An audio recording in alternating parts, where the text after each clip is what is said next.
নমস্কার দর্শক বন্ধুরা, আমি আজকে যে বিষয়টার উপর নিয়ে ভিডিও করছি সেটা হচ্ছে অরুণাচল ট্যুর গাইডের উপরে বেস করে। এই অরুণাচলটা এতই বড় যে এটাকে ছোটোখাটো একটা ভিডিওতে কভার করা সম্ভব নয়। তাই জন্য আমি 2-3টে পর্যায়ে এটাকে ভাগ করেছি। আজকে যেটা আলোচনা করব সেটা প্রথম পর্যায়ে নিয়ে। আশা করি এটা আপনাদের সকলের ভালো লাগবে। চলুন তাহলে গল্প শুনতে শুনতে সুন্দর সুন্দর কিছু ভিডিও ধীরাঙ্গের আমরা দেখে ফেলি। আসুন কথা না বাড়িয়ে আমরা আমাদের ভিডিওটা শুরু করি। হ্যালো ফ্রেন্ডস, এখন আমরা সবাই মাত্র কাঞ্জিরাঙ্গা থেকে জঙ্গল সাফারি করে ফিরলাম। তারপর সকালে ব্রেকফাস্ট সেরে ভারী মতন ব্রেকফাস্টটা করার পর আমরা বেরিয়ে পড়লাম ভালুকপংয়ের উদ্দেশ্যে। কারণ ভালুকপংয়ের পথ দিয়েই আমাদের আসাম ক্রস করে অরুণাচলে প্রবেশ করতে হবে। তাহলে so let's go for the next journey.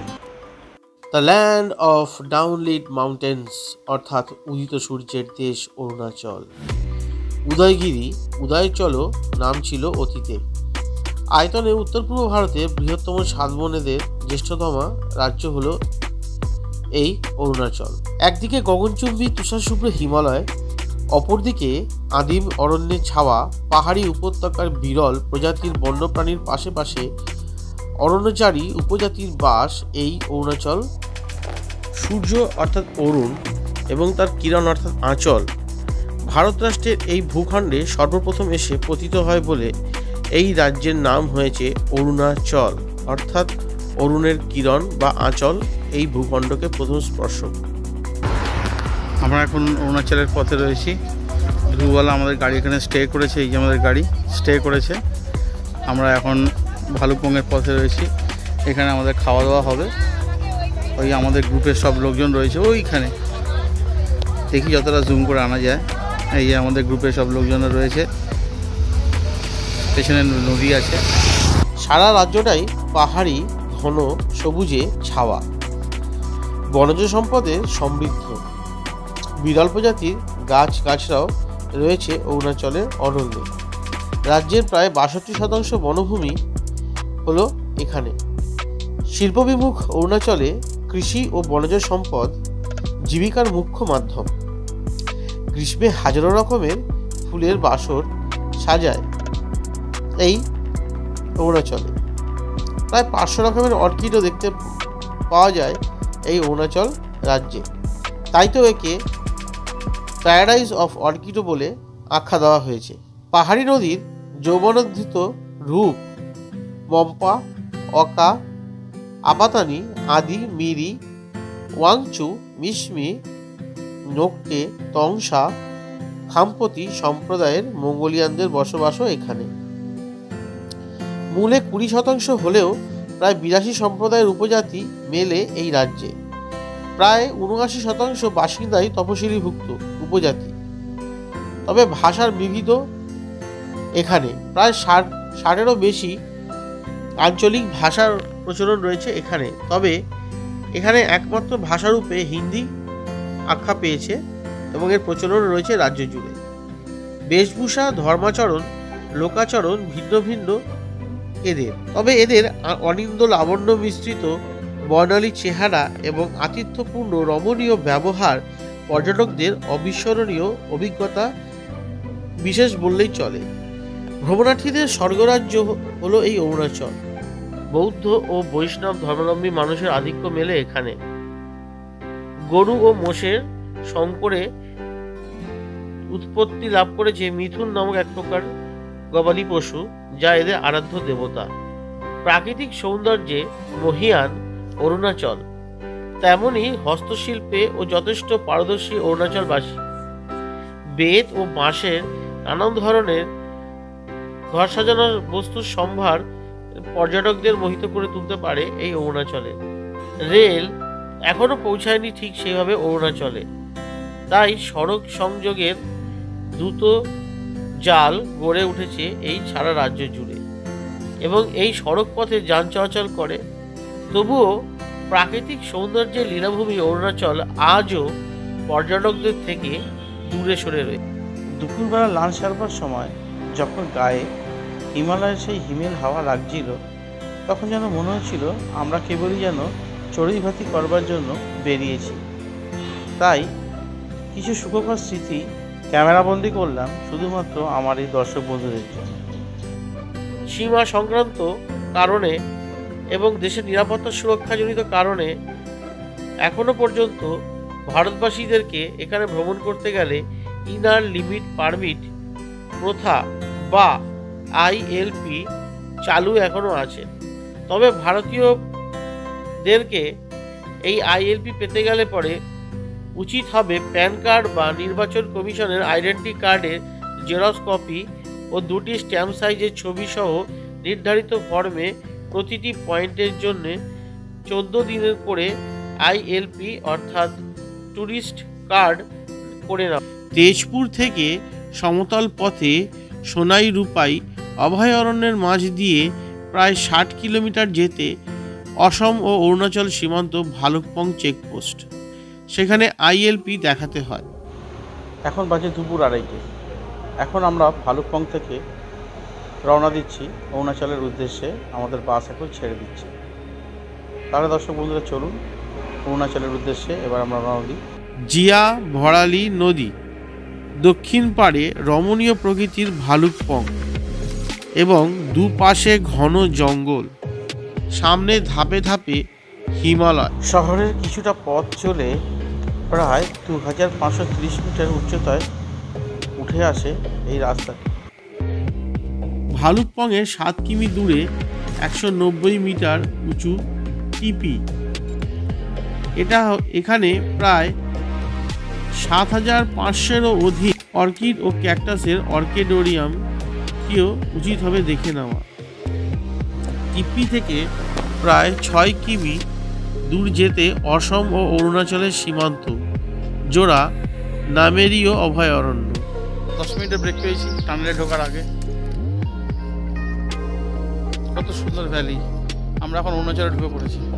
যেহেতু প্রথমবার আমরা এরকম বড় কোনো টানেলের মধ্যে দিয়ে পাস হচ্ছিলাম, তাই আমরা সবাই একটুখানি উত্তেজিত ছিলাম, খুবই এক্সাইটমেন্ট লাগছিল এবং আমরা সেটাকে খুবই উপভোগ করছিলাম। তাই কিছু সুন্দর দৃশ্য আমি আপনাদের জন্য তুলে ধরলাম আমার এই ব্লগের মাধ্যমে।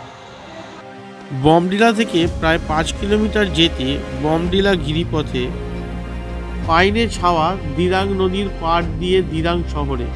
আমাদের গাড়িটা কিছু ট্রাভেল দেখা দিয়েছে। এখন আমাদের গাড়ি ট্রাভেলের জন্য গাড়ির এখন সার্ভিসিং চলছে, এই জন্য আমরা প্রায় ঘন্টাখানেক হলো এখানে এখন ওয়েট করছি।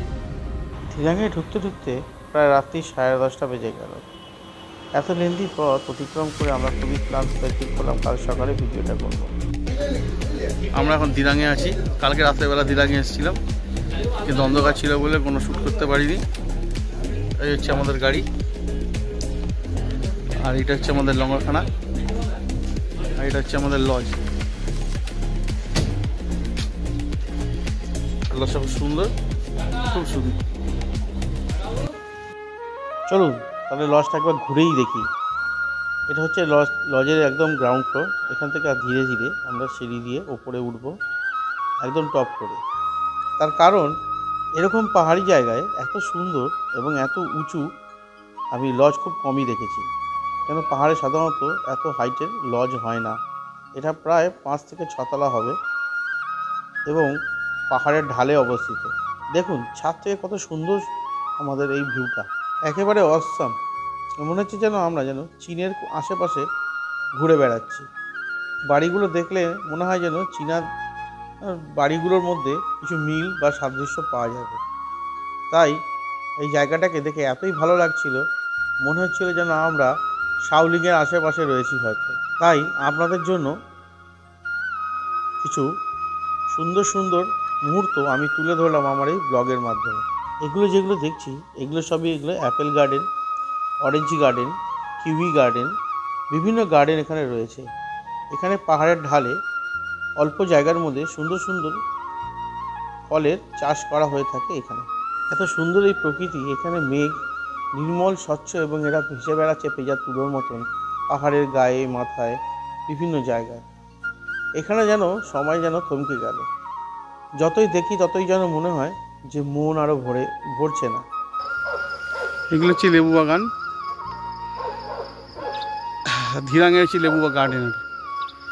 আরও আছে ওপরে ভর্তি গার্ডেন রয়েছে। এই যে আমরা যে প্রকৃতির কোলে এসেছি, এখান থেকে যে এই যে লেবু, এই যে ফ্রেশ, যা টেস্টি না, একদম ছোটো হলে কী হবে, যা টেস্ট লেবুগুলোতে, দার্জিলিং লেবু হার মেনে যাবে। যাই হোক,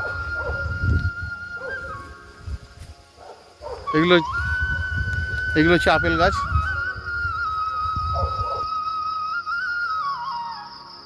এগুলো কিউই বলছে। যেহেতু আমরা ইট কাঠ পাথরের জঙ্গলে বাস করছি বর্তমানে, সেখান থেকে বেরিয়ে এত সুন্দর খোলামেলা প্রকৃতির কোলে আমরা বিচরণ করছি, এর যেন আমাদের কাছে একটা নতুন অনুভূতি, এবং এর যেন আমাদের এত কষ্ট করে আসা তার ফল, যার জন্য আমরা খুবই আনন্দিত এবং পুলকিত বোধ করছিলাম এই জায়গাতে ভ্রমণ করতে এসে। অনেক পাহাড়ি জায়গায় গেছি, সিকিমে গেছি, ভুটানে গেছি, কিন্তু অরুণাচলের সৌন্দর্য যেন আমাদেরকে ভাবতে বাধ্য করে বারবার যে প্রকৃতি আরও কত সুন্দর হতে পারে। গার্ডেনে শ্যুট করতে করতে নাকে সুন্দর সুমিষ্ট ঘ্রাণ আসতে শুরু করলো, এবং সেই নাকে ঘ্রাণ আসার পরেই জিভে জল আসতে শুরু করলো। বুঝলাম যে ব্রেকফাস্টের টাইম হয়ে গেছে। তাই চলুন দেখে আসি আমাদের লাঙ্গরখানায় আজ সকালবেলা কী প্রস্তুতি নেওয়া হচ্ছে ব্রেকফাস্ট থেকে ডিনার পর্যন্ত। চলুন ঘুরে আসি। কী রান্নাবান্না হচ্ছে আজকে দেখি? নান চানা মশলা। নান চানা মশলা, তাই তো? তার সাথে গোলাপ জাম।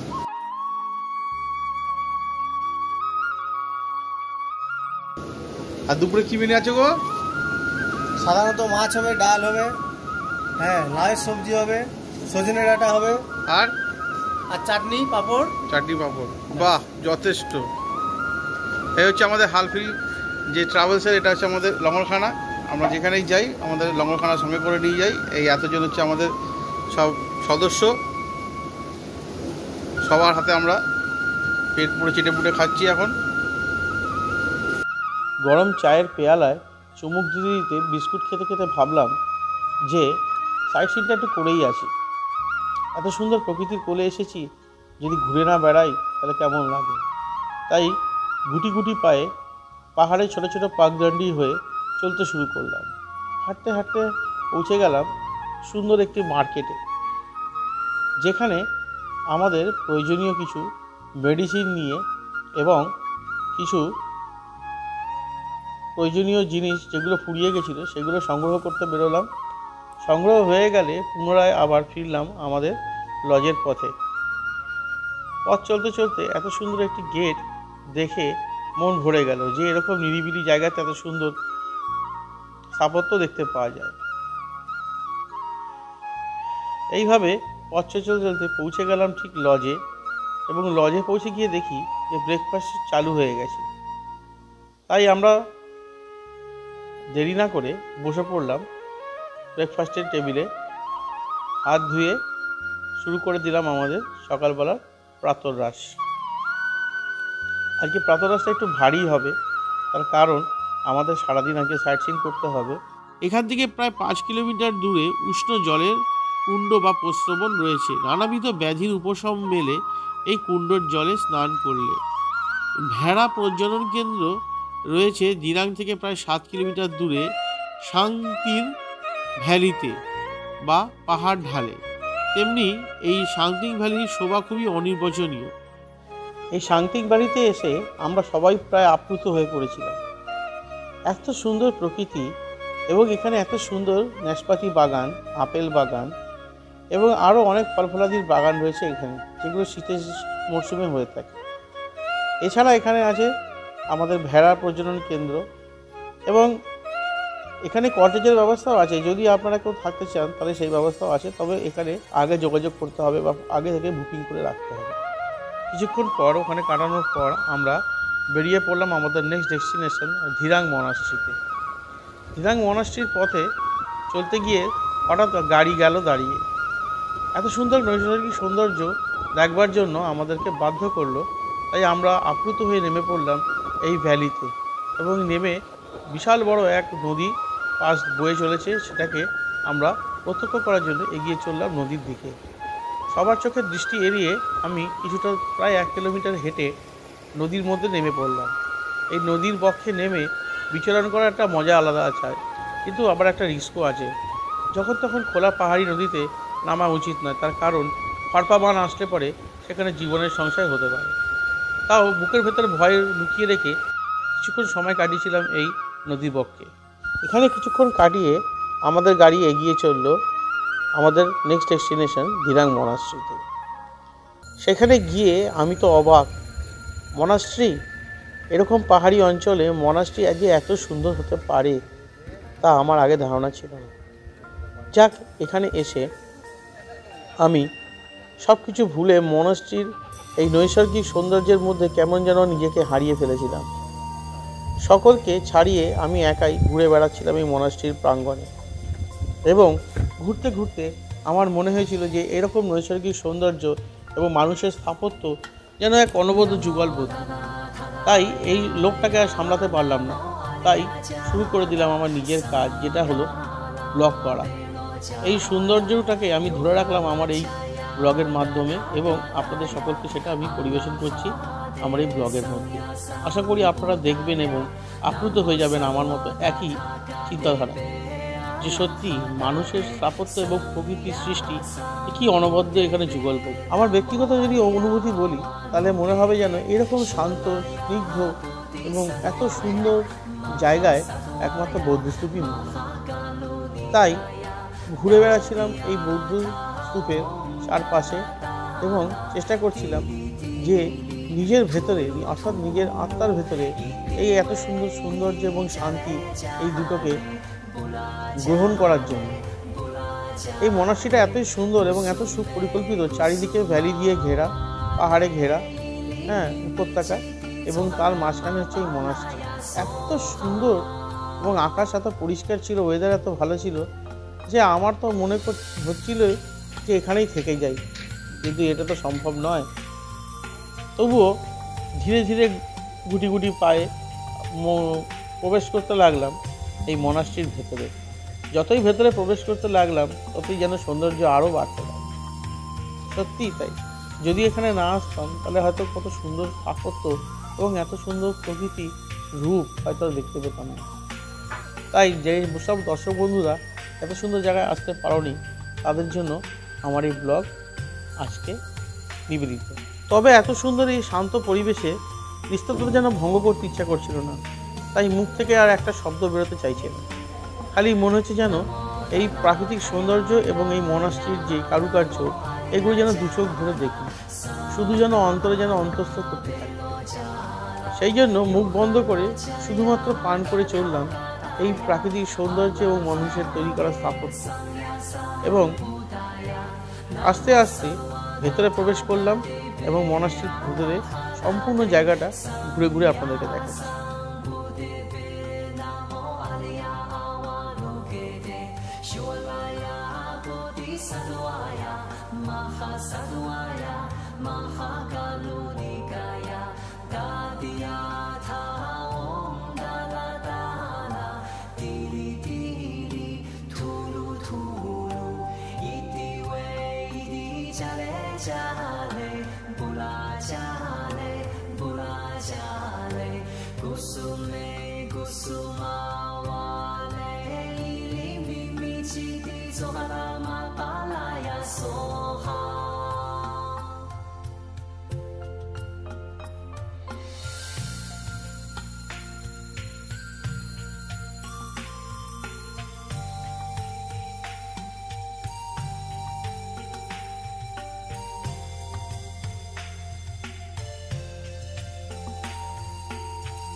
চলুন এই মনাস্ট্রির ভেতরে প্রবেশ করা যায়।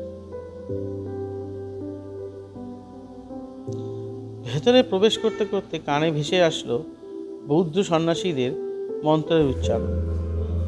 এই এত সুন্দর নিস্তব্ধতা যেন বাইরে ফেলে আমি যেন এক অন্য জগতে প্রবেশ করলাম। প্রত্যেকটা মন্ত্রের প্রত্যেকটা শব্দের যে উচ্চারণ, তাতে যেন আমার শরীরের শিহরণ তৈরি করল। অবলীলাক্রমে চোখ দিয়ে নেমে এলো অশ্রুধারা, এবং নিজেকে যেন প্রচণ্ড ভাগ্যবান মনে হচ্ছিল যে ভগবান তথাগত বুদ্ধের কাছে যেন নিজেকে সম্পূর্ণ সম্প্রদান করতে পারি। তাই নিজেকে তথাগত বুদ্ধের চরণে সম্পূর্ণ সম্প্রদান করার পর কিছুক্ষণের জন্য আমি আপ্লুত হয়ে পড়েছিলাম, নিস্তব্ধ হয়ে গেলাম। বাঘ মানছিল, আমার ওষ্ঠ দুটো কোনো শব্দ মুখ দিয়ে বেরোচ্ছিল না, আর চোখ দিয়ে বেরোচ্ছিল অজস্র অশ্রুধারা। এটা আমার সম্পূর্ণ নিজস্ব ব্যক্তিগত অনুভূতি, জানি না আপনাদের কেমন লাগবে, কিন্তু আমার এখানে প্রবেশ করার পর, এই মনাস্ট্রির ভেতরে পদার্পণ করার পর আমার ভেতরে যেন এক শিহরণ তৈরি হয়েছিল, সম্পূর্ণ যেন আমাকে আপামর তো মস্তক একদম নাড়িয়ে দিয়েছিল। তারপর সেখানে কিছুক্ষণ ধ্যানমগ্ন হওয়ার পর বেরিয়ে এলাম বাইরের পথে এবং সম্পূর্ণ মনাস্ট্রিটাকে পরিক্রমা করার চেষ্টা করছি। সবাই যখন ইতিউতি ঘুরে বেড়াচ্ছে, ঠিক সেই সময় আমার দৃষ্টি আকর্ষণ করলো আমাদের এই হালফিল ট্রাভেলসের যিনি কর্ণধার বাপ্পাদা। দেখছি তিনি একা বেশ ঘুরে বেড়াচ্ছেন, তাই ভাবলাম সুযোগটা কাজে লাগানো যাক। তাই আমি ছুটে গেলাম বাপ্পাদার কাছে এবং তার সঙ্গে কিছু কথাবার্তা সেরে নিলাম। কী কথাবার্তা হয়েছিল সেটা আপনাদের সবাইকে জানাই, আসুন দেখি কি কথা হয়েছিল। অরুণাচল ট্যুরের আজকে ৪র্থ দিন, তা আমরা এখন দিনাং মনাস্ট্রিতে আসছি, আর ইনি হচ্ছেন আমার অফিসিয়াল পার্টনার বাপ্পাদা, হালফিল ট্রাভেলসের উনি কর্ণধার। তা আজকে আমরা জেনে নেব কেন আমরা হালফিল ট্রাভেলসের মাধ্যমে আমরা কেন ঘুরতে আসবো, ভ্রমণে আসবো, সেটা আমি বাপ্পাদার কাছে একটু জেনে নেব। বাপ্পাদা বলুন। প্রথমত বলি, আমার সঙ্গে কেন আসবেন এই বিষয়ে বলতে গেলে সবার আগে বলতে হবে, দেখুন সমস্ত ট্যুরে দেখবেন আপনার যত কলকাতার গ্রুপ বলুন বা যেখানকারই গ্রুপ বলুন, সবাই ম্যানেজার দিয়ে ট্যুরটা করায়। আর আমি বিশেষত আমার যে গ্রুপগুলো হয়, আমি নিজে প্রেজেন্ট থাকি, অ্যাটলিস্ট ট্যুর শুরু থেকে শেষ অবধি আমি ট্যুরের সঙ্গে যুক্ত থাকি সবসময়ের জন্য। ম্যানেজারকে ইউজ করি না, নিজেই ট্যুরের মধ্যে ইনভলভ থাকি সবসময়ের জন্য। আর দ্বিতীয়ত হচ্ছে, আমার যে ফিল্ডে আমি কাজটা করি সেখানে সার্ভিসটা সবাই বেটার চায় এবং বেটার থেকে বেটার দিতে হয় আমাদেরকে। তো আমার সঙ্গে ধরুন এই মুহূর্তে অরুণাচলে 32 জন ট্রাভেল করছে, তারা সবাই আমার কাছে, কেউ নতুন আছে কেউ পুরনো আছে, তো বেটার সার্ভিসটা পাই বলেই হয়তো আমার সঙ্গে যুক্ত হয় এবং আমাকেই চায়। এবং এরকমও হয়েছে লাইফে আমার সঙ্গে এখনও পর্যন্ত যে তুই যদি ট্যুরে না যাস আমি ট্যুরে যাবো না, এরকম আমাকে শুনতে হয়। তো ডেফিনেটলি আমাকে লোকে চায় এবং আমাকে ভালোবাসে বলতে পারে হয়। এটা এক হলো বিশ্বাস, দুই হলো ভালোবাসা, তিন হলো বাপ্পাদার হাসি। All is well, all is well, all is well. বাপ্পাদা, আপনি আপনার মোবাইল নাম্বারটা দিয়ে দিন, যেখানে যারা যোগাযোগ করতে চায় আমার ভিউয়ার্স নাম্বার আছে।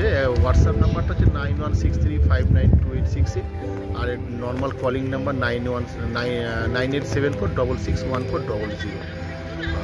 আপনারা এটা আমাকে হোয়াটসঅ্যাপে পাবেন, ফেসবুকে পাবেন। আপনি Halfil tour and travels and event management search করলে ফেসবুক পেজ পাবেন, ইনস্টাগ্রামে পাবেন। আর আমার যদি ব্যক্তিগত পেজে ঢোকেন শুভ্র হালদার করে, সেখানেও আপনি আমার ট্যুর সম্বন্ধে সমস্ত ডিটেলস পেয়ে যাবেন।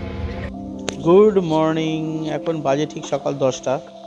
সকালবেলা আমরা সবাই ব্রেকফাস্ট করে রেডি হয়ে গেছি এবং আমাদের লাগেজগুলো গাড়িতে উঠে গেছে। আজকে আমরা ধিরাং ছেড়ে চলছি তাওয়াংয়ের পথে।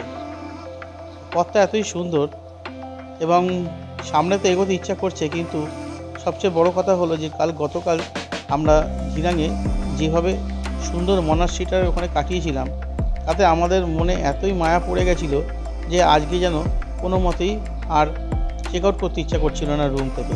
মনে ছিল না আজকের দিনটা থেকে যাই, কিন্তু কিছু করার নেই, সময় সীমিত এবং দেখবার অনেক কিছু আছে। তাই তো আরও নতুন কিছু পাওয়ার আশায় আমরা সকলে মিলে এগিয়ে চললাম তাওয়াংয়ের পথে। তাহলে আমাদের নেক্সট ডেস্টিনেশন হলো তাওয়াং। আশা করি আপনাদের ভিডিওটা ভালো লেগেছে।